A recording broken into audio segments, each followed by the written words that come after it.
நம்ம நண்பர் ஒரு கமெண்ட் கொடுத்திருக்காரு. அதாவது 10ஆம் அதிபதி நீசம், ஆனால் சொந்த தொழில் செய்ய முடியுமா? கும்ப லக்னம் அப்படின்னு கொடுத்திருந்தாரு. எந்த லக்னமா இருந்தாலும் 10ஆம் இடத்து அதிபதி நீசம் ஆயிட்டா சொந்த தொழில் பண்ணக்கூடாதுன்னா ஒண்ணும் இல்லை, தாராளமா பண்ணலாம்.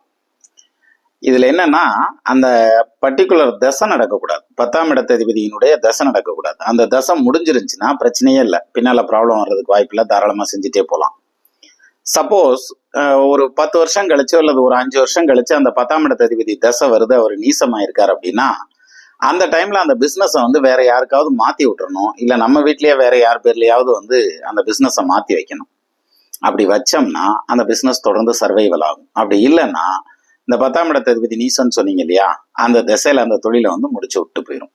இதுதான் சூட்சுமம், இதைத்தான் புரிஞ்சுக்கணும் மெயினா. மற்றபடி 10ஆம் இடத்து அதிபதி நீசமாக இருந்தாலும் சொந்த தொழில் நல்லா வர்றதுக்கு நிறைய சான்சஸ் உண்டு. மனசை போட்டு கன்ஃபியூஸ் பண்ணிக்கவே வேண்டாம்.